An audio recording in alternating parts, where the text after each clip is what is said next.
Jesus said in John 14:15, "If you love me, keep my commandments."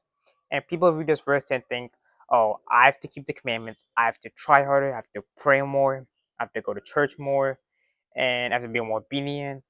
But don't say, "Well, I try to keep the commandments." Notice how it says keep the commandments, and nowhere it says try to keep the commandments, because you're adding your own interpretation so it can make sense to you.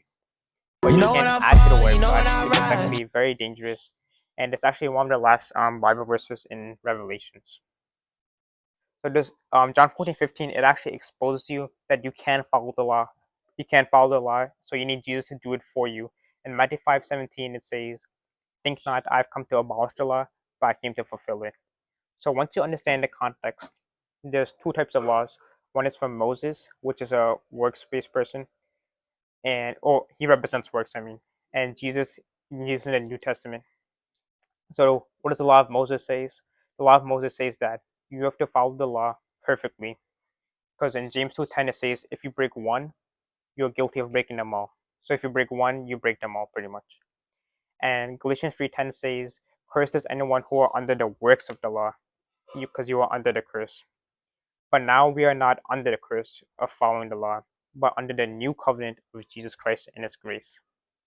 So sin is no longer your master, because we are dead. We are dead to it, and we are dead to the law. Romans 6:11. So if you try to follow the law according to your standard, you will end up in hell respectfully.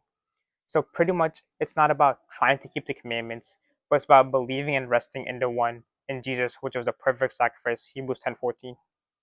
Now, I don't want you guys to think like I'm hyper grace or whatever. Like I just want you guys to hear this and be like, I don't want you guys to hear this and be like, oh, so I can live however I want. Then I'm not saying that at all. If you go to Romans 6:1-2, it talks about that.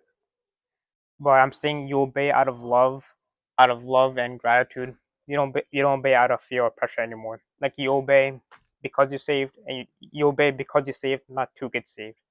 So we don't love God, but He loves us in 1 John 4:10, and we love God. We love God because He first loved us. 1 John 4:19. Amen.